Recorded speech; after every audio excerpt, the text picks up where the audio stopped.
Welcome back to the Joe Mac podcast. I have a very special guest. He's a personal friend of mine. He resides in New York City. He is a professional breakdancer, professional b-boy. He's been doing this for a while now. There's so many great things I could say about him, but there's so many details that we're going to get into in this conversation. I'm really looking forward to it. This is Mr. Laquin Rothwell. How you doing, sir? What's going on, Joe? It's good to be with you, man. It's good to be with you, man. I appreciate you hitting me up. Man, I mean, why wouldn't I? You know, it's been a while, and I'm glad that we have a chance to connect. I mean, off top, you're in NYC. How's the family? How's everybody doing out there? Family's doing great, man. Like, everybody's thriving over here. Okay. I got my mom helping me out, so that's great. That's always a good thing when you have your mother or your any kind of parent helping you with any kind of situation you're going through. So that's good. The kids are good. The missus is good. We're doing good out here, man, for under the circumstances. That's good. What part of New York City you in? Right now I'm in Manhattan. Manhattan. Okay, and what's the day-to-day like? We were talking about that a little bit before we jumped on the call. If you could paint a picture for day-to-day life outside? You want to know before or after the whole Corona thing? Well, right now, currently, at this exact moment. Currently? Okay, yeah. So currently what's going on is, like, a lot of things are locked down out here. Like, literally, like, it's not just some rumor online or anything like that. It's literally feels like martial law at some points. Like, the parks are closed. They got, like, fences around the parks where you can't go inside the fence. There's a lot of stores are closed. You got to literally stand 6 feet away from each other. Like, there's stickers on the floor where you got to stand on top of the X and be on that X in order to be in line. There's literally stores that don't allow more than 3 people inside of them. Like, if you order a pizza, you got to order your pizza and go outside. There's no Lysol anywhere. There's people walking around with masks on their face. Chinese food restaurants are closed. Regular restaurants are closed. Wow. McDonald's closes super early, and they used to be 24/7. It's a little bit hectic, but I think, if you have a strong mind, you won't let it get to you too much, because there is a few people that is letting that type of thing get to them, because they're taking it to a place where it's not as of yet. Okay. I don't think it'll get to that point, but pretty much, I would say it's as good as it's going to get as of right now, as far as that's concerned. Gotcha. Well, look, I'm glad to hear that. I'm glad everybody's holding up. Everybody's happy, healthy, all that good stuff. So fantastic. Yeah, everyone's healthy. Now, we go way back. We go way back. When did we first cross paths? We were growing up in Virginia, southeastern Virginia Beach to be exact. Mm-hmm. The neighborhood of Salem Woods to be exact. Salem Woods unit, baby. That's dubs. That's right. When did we first cross paths? Was the neighborhood pool? Man, it was the Salem Woods pool. It was Salem Woods pool, yeah. And I just rolled up one day, and you was already chilling with your headphones, and you were, like, sitting at, like, the little eating area on the side. Yeah, this was like your little bench. You had, like, your little beach chair. You were laid back, listening to music, just chilling. And I don't know what it was, man. We were just, like, we just locked eyes for, like, a second. And I was like, what was you listening to? And he was like you was listening to something old school. I think it was Beastie Boys or maybe something a little bit, like, more current. I don't remember what it was. And then you asked me what was my favorite rapper. Yeah. And I was like, Busta Rhymes. Yeah. And then we just messed from there, man. That was history. The rest is history. What was that, like year 2000? That was like something like that. 2000. That was like or late 90s. Was it like? It had to be like 99. 99. It had to be 99 because I remember Bags Over Baghdad. So it was around 98, 99. Yeah. Man, like getting ready to be 2000s. Yeah. That, man, what a time frame, man.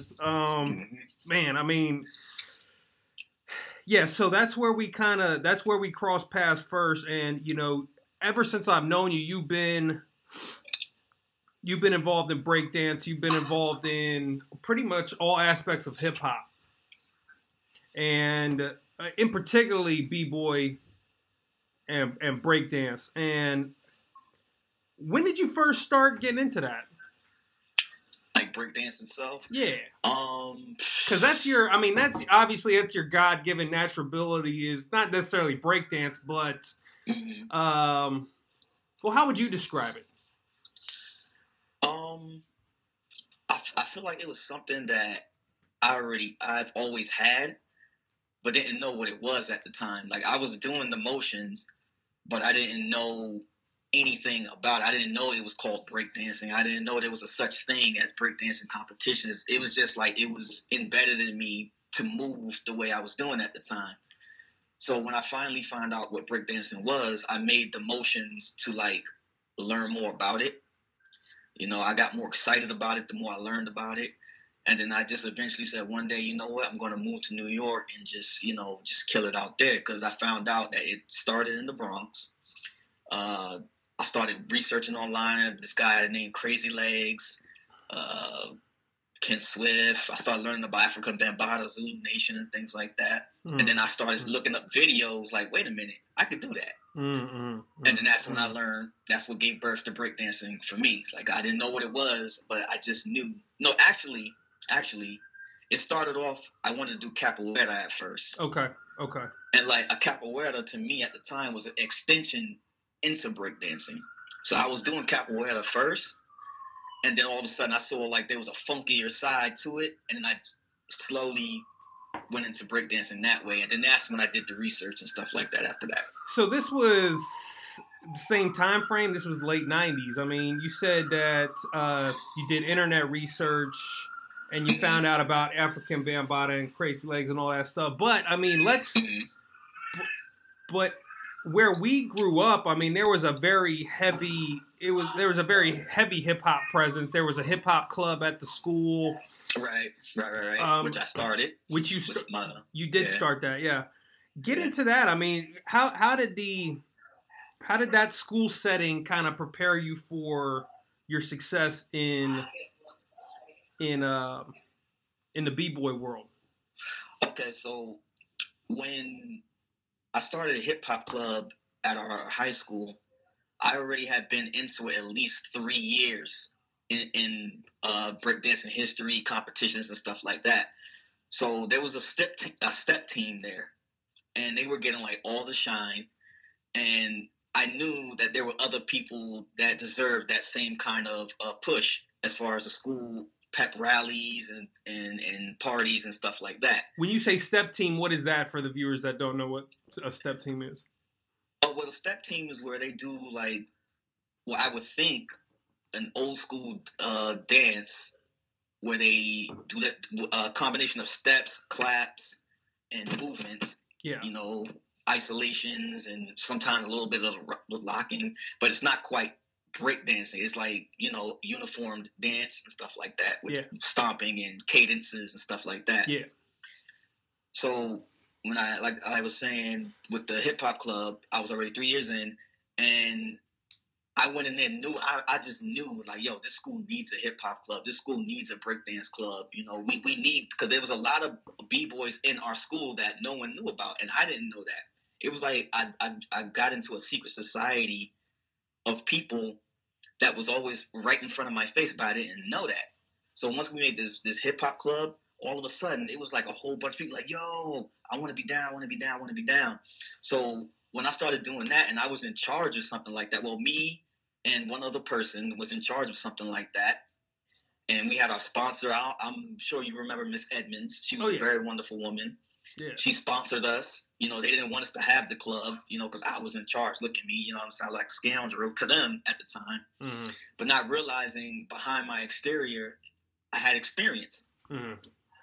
And the club was really well. Like, even up until today, that club still exists in 2019. And I created that club in 2001. Yeah. So that, and from there, you know, it just, once I left high school, I just like, you know what, I'm going to leave that there, and now I'm going to work on myself, because I saw that a lot of people use that as an outlet. But for me, it was getting to a point where I had to leave the nest at some point. Yeah.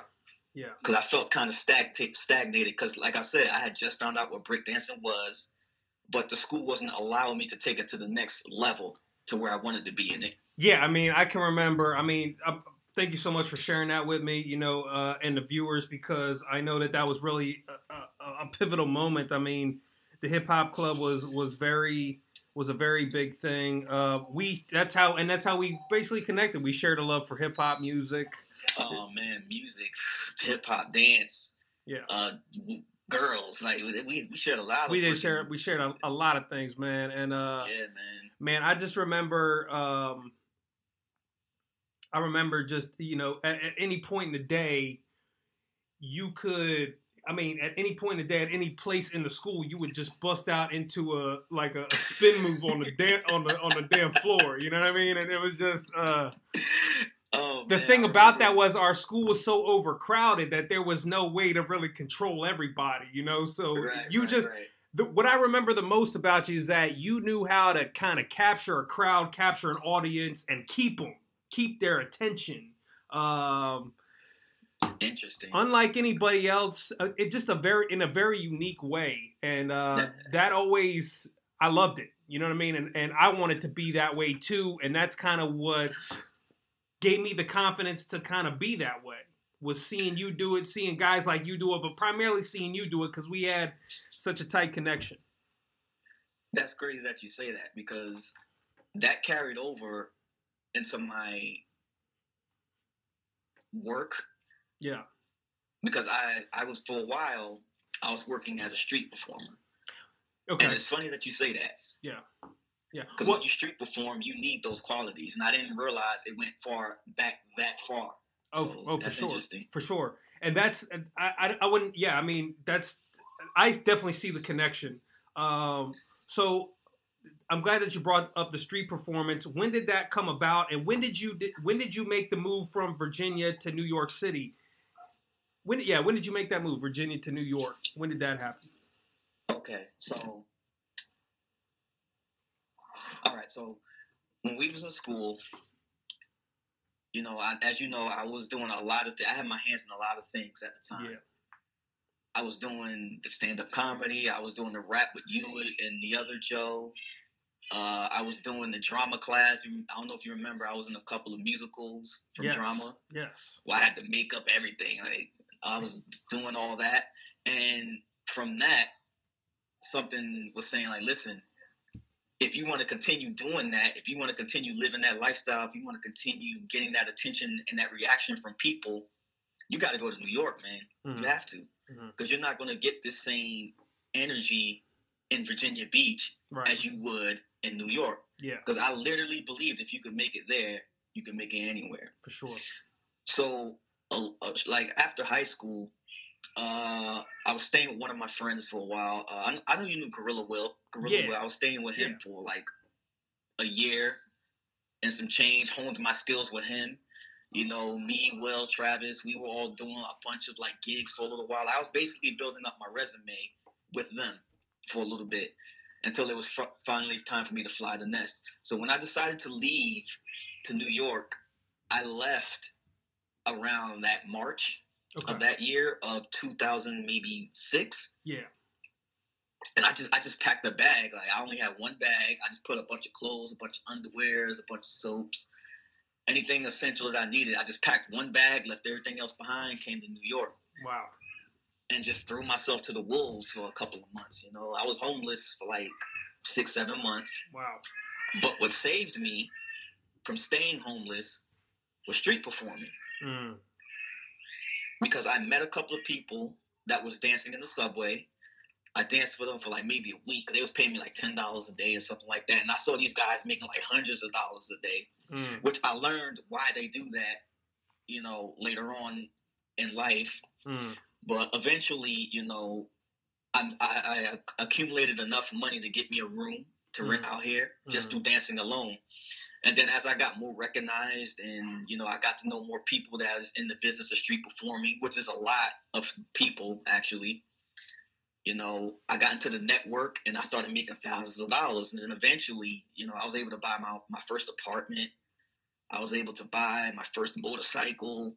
Like, a lot of people don't realize that if you work hard enough at your craft, it's possible, as long as you got the right network of people to get into it.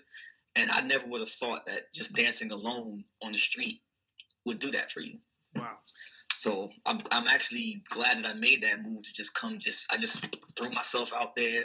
You know, I took it to the chin for a couple of months, and then eventually I was all right. Wow. And you know, this is actually, there's documentation of it on YouTube. If you search Concrete Monkey, that is your street performer name. That's your b-boy name.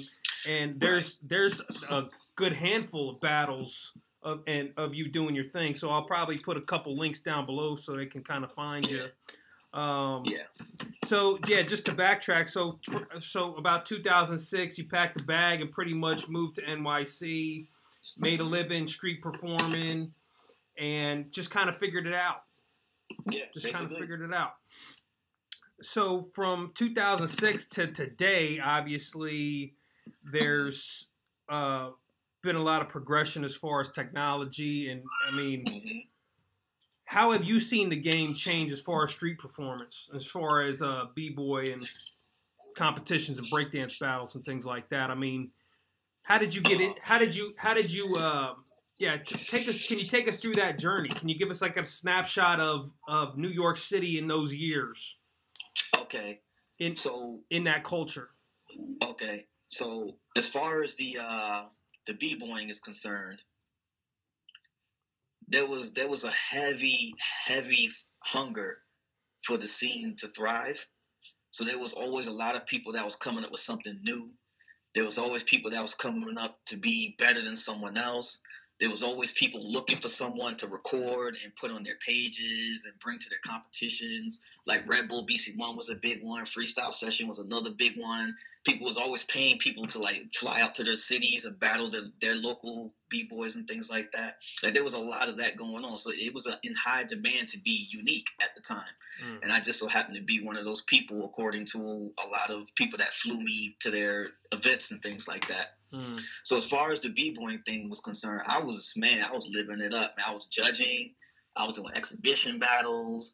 You know, I was being called out to freaking do like big events, you know, things like that. But as far as the street performing was concerned, that was a whole different story. Like, you know, I know I make it sound like it was like easy to make thousands of dollars in that, but you got to understand, like there was guys that was doing it before me, so I had to go through them. You know, I had to assert my dominance at times. You know, let them know like, listen, I'm here to make money just like you. You know, there were times where people try to cut our throats and like get to a spot before we got there, and then just hold down the spot and not let nobody else get the spot for the rest of the day. Like I had to do a lot of like groundwork when it came to street dancing, because these guys that street dance, this is their life. You know, and they wasn't just going to let somebody new just come in and make all of this money and then just come whenever they want and then just disappear for a couple of weeks and then come back when they just need money again. They wanted to make sure that if you were in this, you were in this. You know, they wanted the loyalty. They wanted the urgency to always be at its peak at all times, not just when you're at your lowest of low, then you just show up and then ask for thousands of dollars or hundreds of dollars. You can't tell people to make money for you, because that's basically what it was. You were helping the next man pay his bills. So one show would pay yours, another show would pay his, another show would pay his. So every time somebody would put their body on the line, you were helping the next man get paid. And they wanted to make sure when you got there, you had that mind frame that you're helping the whole team, not just yourself. Wow. Yeah. Wow. So the street dancing scene, man, it's whew. I've seen people. Yeah, I'm gonna just say it's got very graphic out there at some points. So if you ever decide that if you want to just come and just dance on the street, you better make sure that you're there for either to have fun, or you're there to actually make money. And if you're there to make money, you got a lot to deal with before you get to that plateau. Wow. To be able to buy your first motorcycle and your first apartment. Wow. Wow. How's it changed since 2006? The way it's changed, you know, sometimes I think, like, one hand, I think it's for the good. And sometimes I think it should go back to the way it used to be. Because back then, you know, it was more of a they were like kind of like untold, how can I put it? There were like unspoken rules to it. You know, there was things that you just had to respect, otherwise you didn't belong out there. Now, what's happening is that anybody could just pick up a bucket and say, "Showtime, showtime, ladies and gentlemen," and pull in the crowd. And what's happening now with that is that these kids are doing it and they have no experience. Like they just saw us do it and decided, oh, that looks easy, and just pull up a bucket, put on a couple of shirts that match each other, and now they're out there freaking, because these kids don't realize that you need a certain presence to draw a crowd, to hold the crowd, to collect money from that crowd without making them feel like guilty or regret giving you $100. There's a way to do it. So what these kids were doing, they were just going around doing it very sloppily.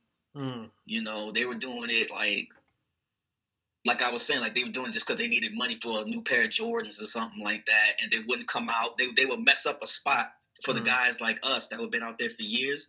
They would go out there, get in trouble, talk to girls and collect numbers and all this other stuff, and do all the stuff that has nothing to do with the whole culture itself. And they would mess that up for us, and then when we show up, they would leave the mess behind for us to deal with. You know what I'm saying? Like, say as far as they wasn't supposed to be playing music that loud in that area, and then we show up with our speaker, and we got to deal, because they ran away, we got to deal with what was left behind. Like, we got to deal with the cops, we got to get our speaker taken out, we got to get tickets, and we're trying to explain to them, that wasn't us, officer. The guys that did that already left, and now they don't want nobody dancing there anymore. So we had a lot of that going on with the newer generation, you know, because some of the newer generation was actually dancing inside of the train. They weren't even allowed to come out of the train station. You know, your territory was the train station, our territories was the streets, and then some of us were able to do both because of our, you know, our 5-star status, I should say. Wow. But a lot of the new cats, they were, like I said, they were messing it up, so we didn't want them out there. But eventually the older guys got old, and they stayed home more. And a lot of the ones that wasn't allowed, they're starting to come up, and they're just not doing very good right now. Wow. So thank you for sharing that. I mean, you said draw a crowd, keep attention, collect money, and not just do that, but have everybody feel good about it. You know, that's. I always prided myself with keeping the crowds happy. Like, I was always trying to think of something funny to keep the crowd's attention, to distract the fact that you're about to give me $100 of your money out of your wallet. You know, I used to watch a lot of Dave Chappelle. Like, that's where my stand-up background came in. Like, it really helped me. So I would watch a lot of Dave Chappelle. I would watch Martin, and I would take skits from that and use that, because they didn't have no idea what I was talking about. And people used to love when I used to make up all these freaking jokes, you know. These some of it would be a little bit racist, but it was like like good old-fashioned family racism, you know. Like, it was like, say, like I grab a Chinese person out the crowd, I would play Open Gundam Style, and I'll start messing with him like that. Or I would play Mortal Kombat, you know, like fun stuff, you know, fun stuff like that. Like, I was always thinking of stuff like that to me, and that's what made my crew one of the top 3 in New York City, because we were always coming up with something. We were always on cue. We would treat our show like a production. Like, we had cues. We had music at certain points of the performance. We just played off each other. Like, we did it like a performance, and that's what set us apart from a lot of other crews. Wow. Speaking of the crews, I mean, what is there anybody that you want to kind of give a shout out to, or anybody that really influenced you along the way, along that path? Yeah, man, there's a bunch of crews. YAK from Boston, 3 the Hard Way. I call him Uncle Bernie, his crew, you know, because right now it's chopped up because a lot of the old heads, they don't dance anymore. So I shout out to my man Uncle Bernie, you know, shout out to Zone TDK, the New York City Transformers. Shout out to the Breeze team, you know. These are guys. Shout out to the Float Committee. Man, there's a lot of crews out there. Positive Brothers, Meek and Ray Vaughn at the park. Man, it's there's a lot of different crews that I've danced with that aren't around like they used to be. So those are just some of the names that I could think of off the top of my head that helped me along my way. Mm-hmm. Yeah, just there's a lot of those guys, man. Especially the float committee, the Transformers. Yeah, those are the main two that really helped me out, and the Positive Brothers. Wow. Oh, and shout out to my boy Tylon, man. That dude, Tylon the One, he's a one-man show. That's the only person I would say that, you know, he helped me with my dynamics of my show. Because I had the comedy, I had the creativity, but I didn't have the dynamics because I didn't know it yet. So I would give a big shout out to Tylon the One. That guy is phenomenal. One-man show, all by himself. Wow. So, all that being said, it seems like you're pretty confident. Like you could go to any part of the world and figure out how to be successful doing that. Yeah, man. Basically, like if there's a strip that we're allowed to perform, you know, if there's a permit for it, get the permit. I can get a group of guys together, no matter what level of dance they are, whether they're excellent or whether they really whack. I can get it to work either way, no matter where it is. Wow. Have you ever thought? Well, how are you involved now with the breakdance world, with the b-boy world? Interesting enough, I thought, you know, that I was retired. I thought I was just like watching these younger kids come up. But interesting enough, I still get calls from people that remember when I used to battle competitively on a regular basis, to judge, to teach, to, you know, do like public speaking to the newer generations and stuff like that. I still get those calls to this day, and I didn't realize I influenced so many people because I was so busy with tunnel vision for myself that I didn't realize that everyone that was around me was actually watching me. You know, and that's a very humbling experience to know that there were people watching you at a moment where you wasn't watching anyone else but yourself. You know, so it's as far as like today's stature is, I mean, today's standards with the whole dancing scene now, it's evolved around where you get your 5 minutes of fame and then the next thing is the best thing. So I'm just happy to still be in the back of people's minds every once in a while, because this thing is like, because ever since the social media thing happened, there's always someone new. There's always someone that's better than the last thing that you saw, you know. So I'm just glad people still got me in the back of their minds. Well, you're definitely in the back of my mind. And I'm so glad we're able to like really catch up on this call and really document your career and the contributions that you made to street dancing, to hip hop, to the b-boy world, and just life in general, you know. And I think it's pretty incredible. And you talk about people that have watched you. You know, I'm definitely one of them. I saw you get on stage at a very young age. I think we were like 15, 16, in front of a fairly large group of students. I mean, there was at least 300 to 500 students in this auditorium, and it was like a talent show. And I think you were the only one that did stand-up comedy. Oh, yeah. And it was just you. You know, it was just you. I did up there. I did a little performance thing, but it was like a duo rap thing. You know, it was written, it was rehearsed. You got up there and you just pretty much because listen, that crowd was unforgiving. Like they were not. Can you? The reason that moment meant so much to me is because I saw what was possible. I was like, oh man, like I didn't know that. I mean, just seeing you do that. Can you take me through that from your point of view, like how that went for you, that experience on stage, and what made you want to do stand up at the talent show? Okay, let me see. I'm trying to get into 16-year-old head concretes right now. I'll tell you what I saw. I saw from my band. I'm in the. You know, I'm watching you. you know, they introduce you, you go on stage, and it felt like an eternity. It was probably about a minute, maybe two. It was probably a good solid minute. But you were up there telling jokes, and nobody was laughing. I mean, you could hear a pin, like nobody was laughing. And as soon as somebody said something, like tried to heckle you, I think it was some girl. Yeah. She said, "You ain't funny," or something like that, right? And then you said, whatever you said, you turned to her and you just got on her, and then the whole crowd the whole place just erupted. I mean, just the whole place just erupted in laughter. And I will never forget that for the rest of my life, dude. Like, I was like, I felt like I just seen magic happen. You know what I mean? I felt like I just seen,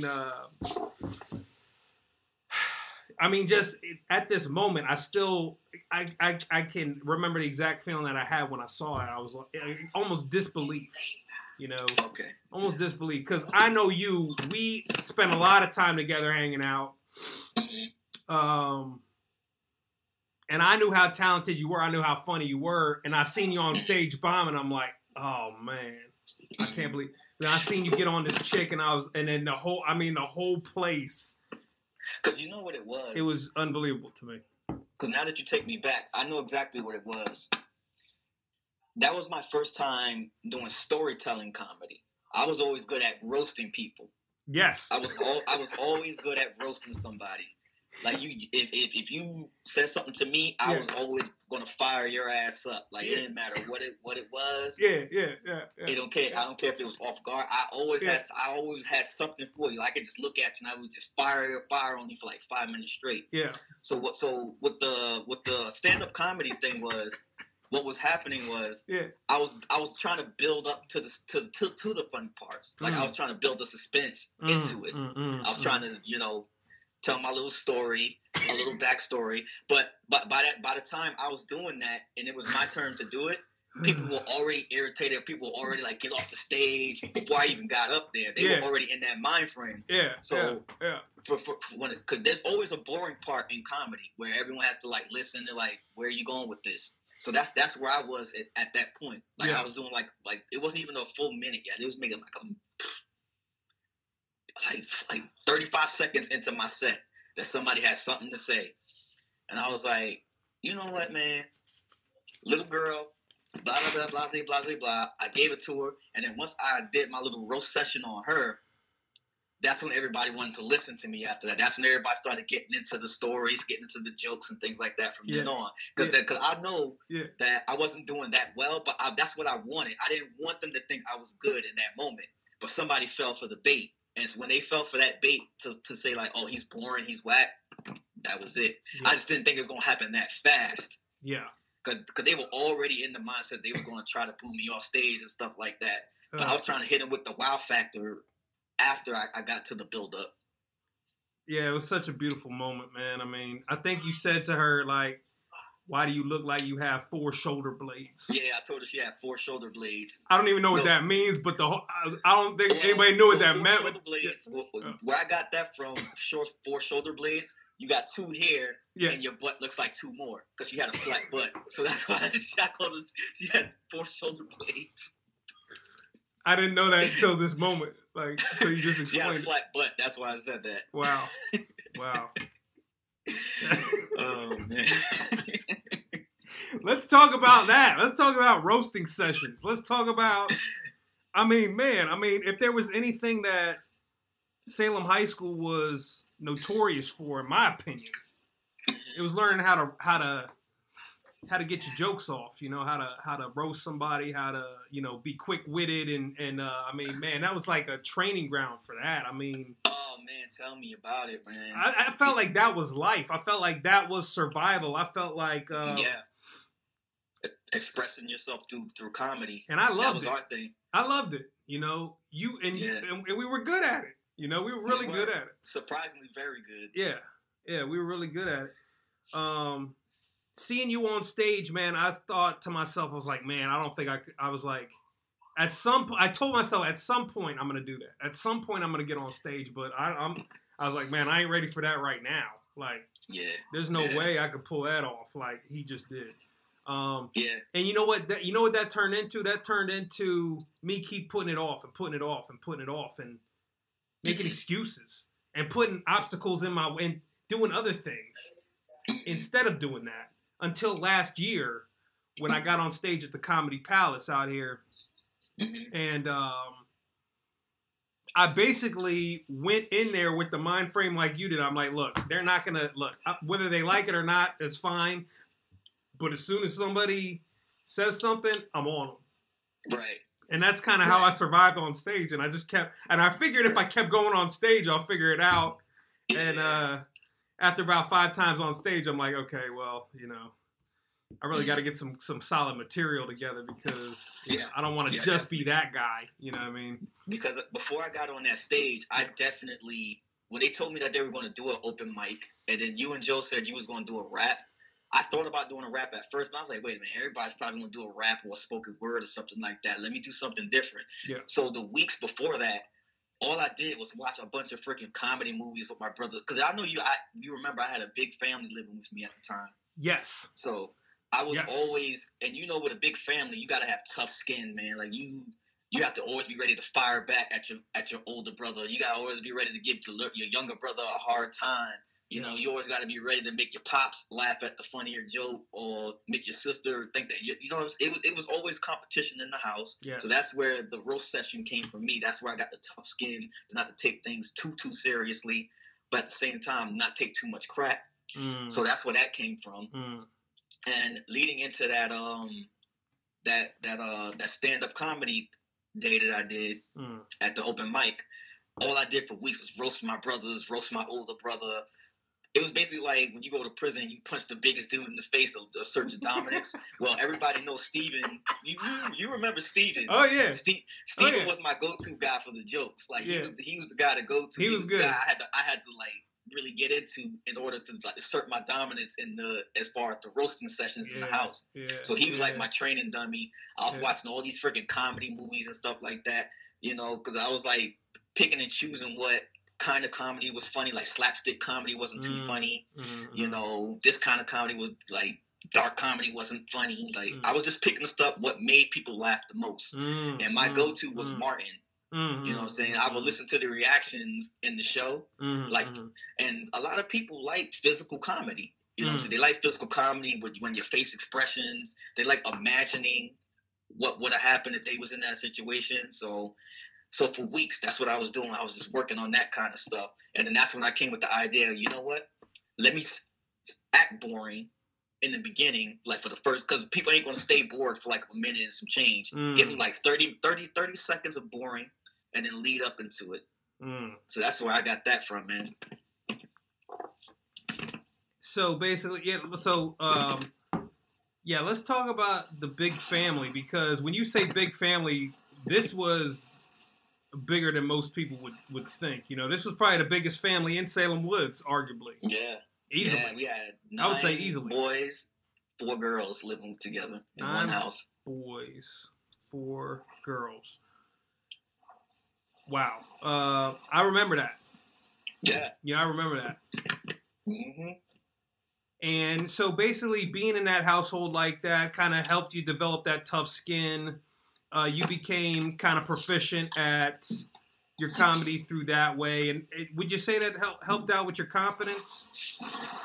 Say it again, I couldn't hear you. Would you say that would help out with that helped out with your confidence? Yeah, level? Man. Because your confidence was through the roof. Your confidence. Yeah. It was it seemed like it was through the roof. Because when there's no tougher critics than your own family. You know what I'm saying? So if your family approves, then there's nothing you can't do. Because a lot of family members will tell you straight up, like, listen. And then there'll be some people that'll be delusional of, oh, they're hating. They don't know what they're talking about. Sometimes your family members do know what they're talking about, but you got to know when. I'm sorry. Let me fix this. You got to know what to take out of it. You know what I'm saying? Maybe sometimes, that was whack. Or maybe sometimes, he just hate you because he got roasted extra hard. You just got to take from it. sometimes. And all those boys in the house, man, whew, it was tough. It was tough, man, but it was fun, and I wouldn't mind, going through it again just to, come back even stronger than that, Yeah. Yeah. Yeah. Wow. So all in all, I guess the lesson from it is, look, learn to take the criticism. But be ready to dish it back just as hard. Be ready to dish it back, but also, be ready, take it in a constructive manner. Right. Yeah. It's nothing wrong with, because a lot of what's happening right now is that they take what I consider strength and call it bullying. And I'm not saying that bullying doesn't exist, but a lot of the things that's being considered bullying right now could change a lot of people's perspective in who they are and what they can become. Because if you develop armor and if you develop a tough enough skin, you can accomplish anything. But you just got to know the difference between the two of actual bullying and actual just tough love, or just straight up you just got to develop that toughness. I see. Well, you've shared so much so far, Laquin, and I really appreciate everything that we've talked about. I mean, your whole backstory is pretty incredible. The way that you survived in New York. I mean, look, man, you're a guy that started out southeastern Virginia, made the move to New York City with nothing, and figured it out. I mean, the amount of people that can say that they've done that is not very many, obviously. What advice do you have for somebody who's looking to do that, who's looking to make a big move? They don't have a lot. What do they need to have? What should they know before they embark on that journey? Okay.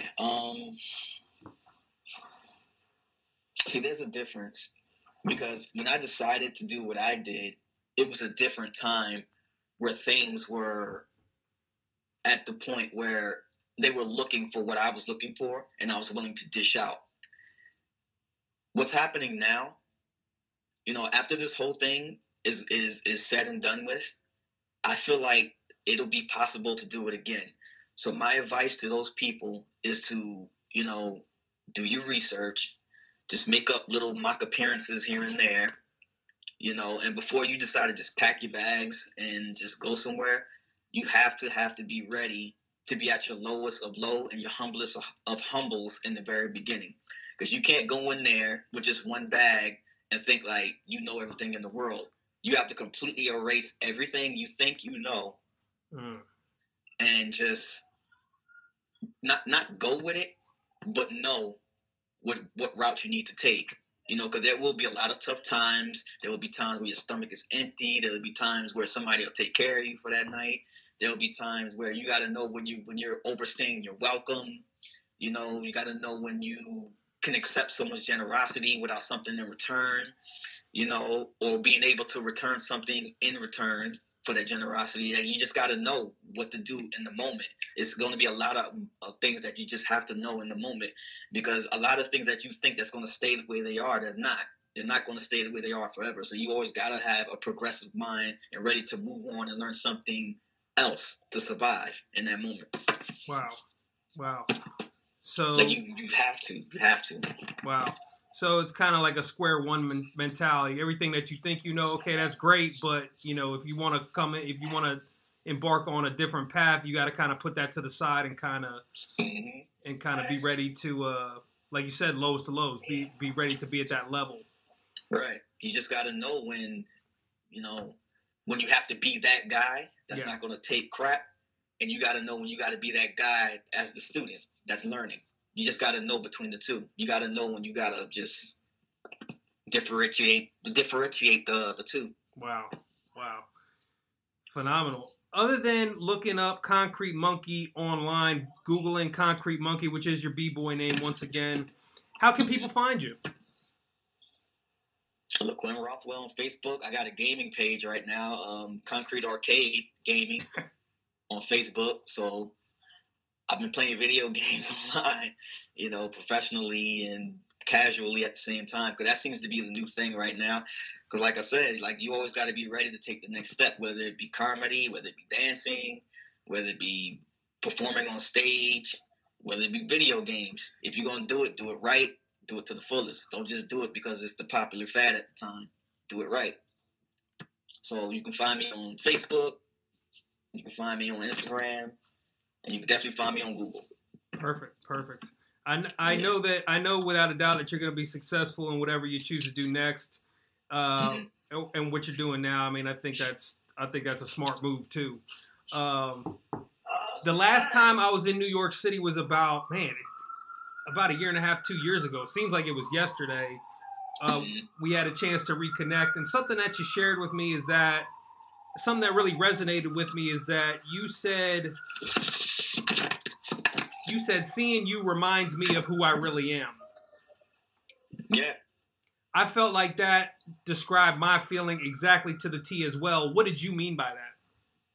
What I meant was, throughout all of the years where I had to go through so many thoughts in my head, so many mood changes, so many shifts in seasons and dealing with different people, when I saw you that day, you helped me remember that, damn, I was actually someone who was still, how can I put it?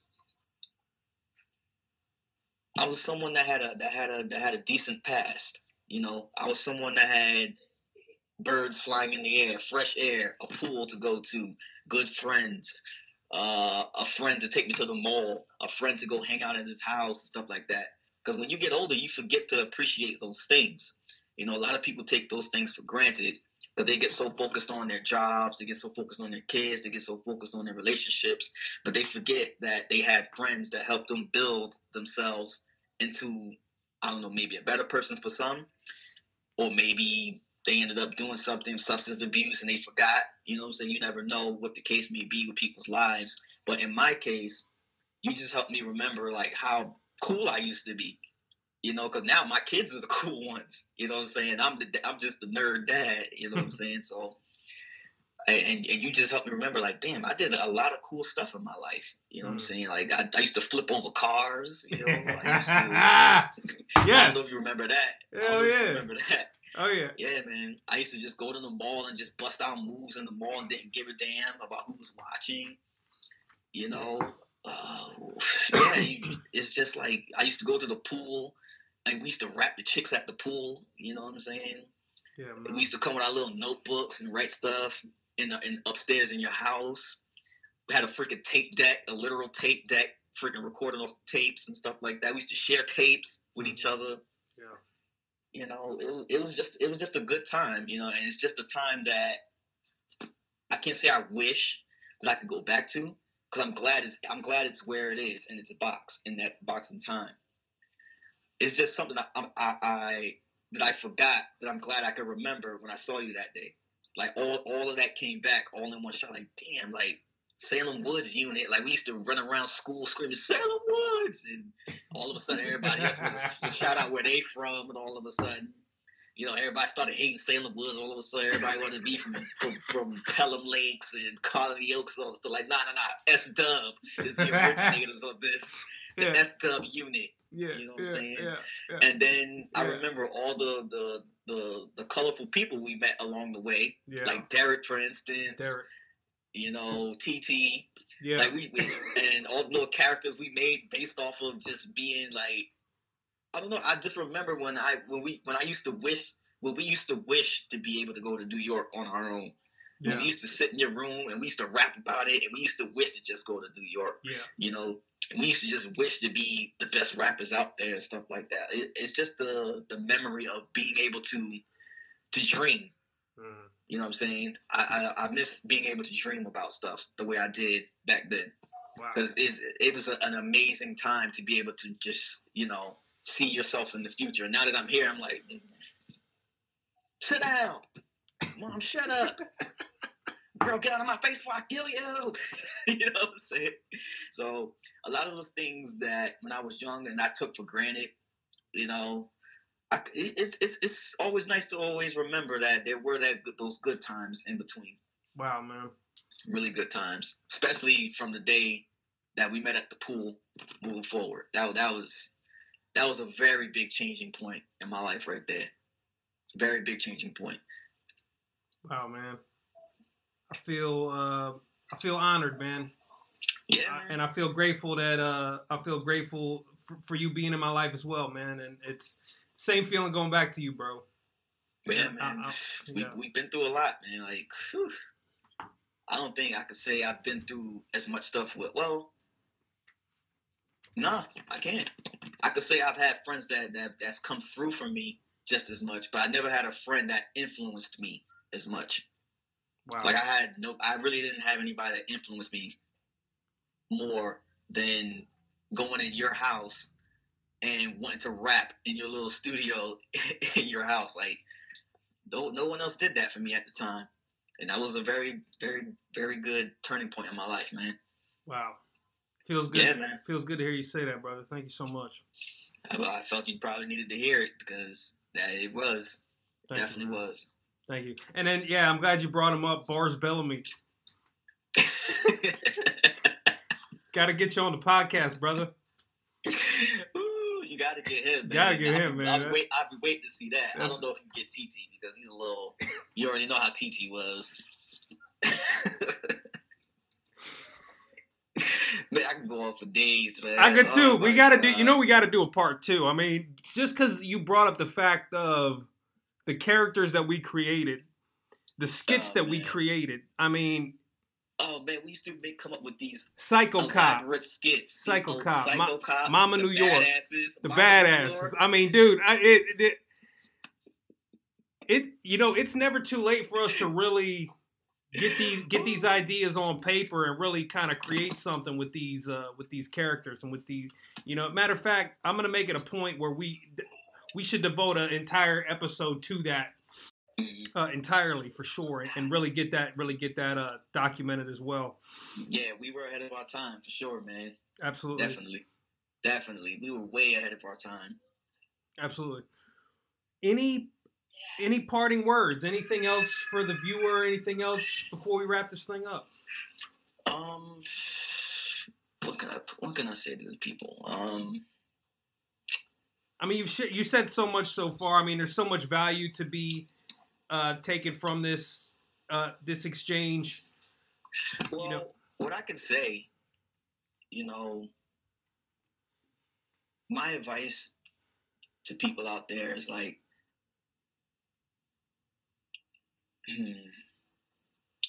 how can I put it? I'm trying to figure out the right way to say it without sounding politically correct and all that other crap. Mm-hmm. You know what I'm saying? Mm-hmm. And then, because everybody has their opinions on things. And there's nothing wrong with that. And I would think my advice is like, don't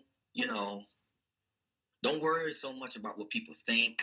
Don't worry so much about how people do. Like, it's at the end of the day, it's not really important.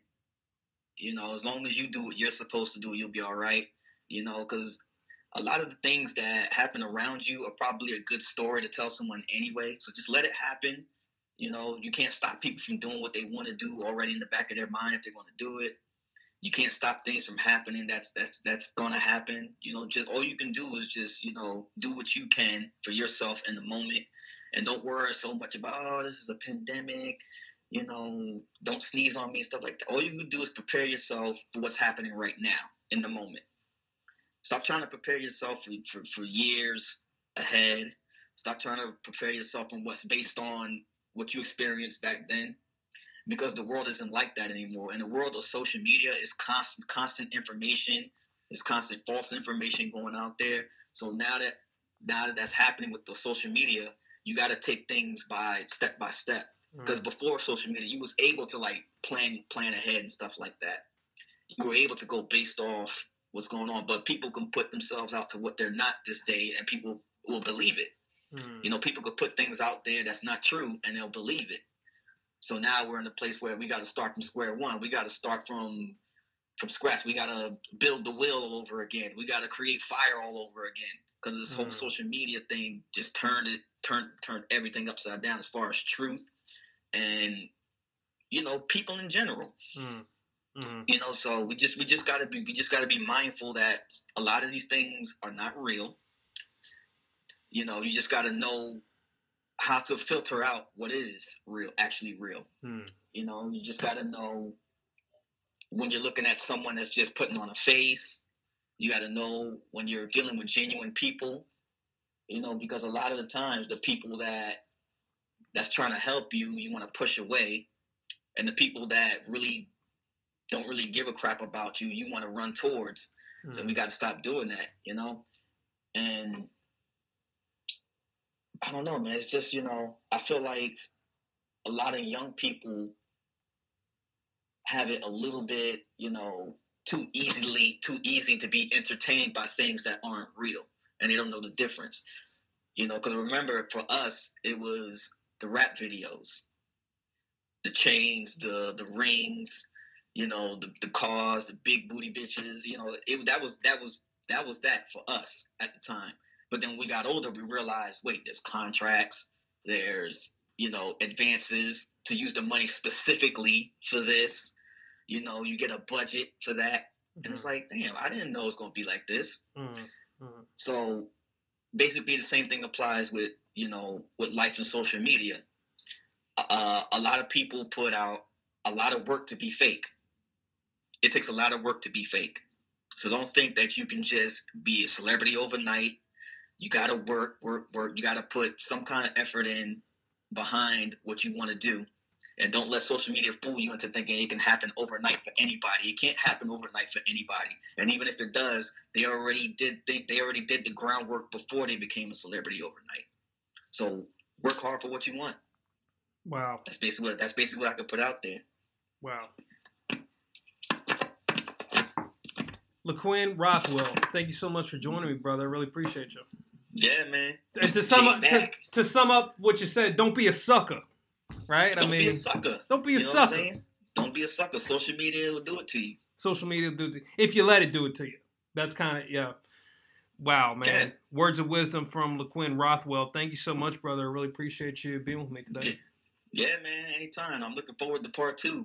With Bars Bellamy. Hell yeah. Shout out to Bars Bellamy. Oh, we got to get the 3-way call. That's the only way to do it. And quick shout out to Livewire, man. That was another dude. Really good dude. Absolutely. Absolutely. Oh, one more. Shout out to Ace of Hearts. Can't forget her. Ace of Hearts. Absolutely. Absolutely. I mean, so many people so many names come to mind. It's pretty unbelievable, man. I'm so happy to have shared this experience with you. Likewise, I'm so happy to have been able to catch up. Stay safe. Say hi to the family for me. And keep it going, brother. We'll catch up soon. Word up, man. Thanks for having me. Thanks, Laquin. Got it. Peace.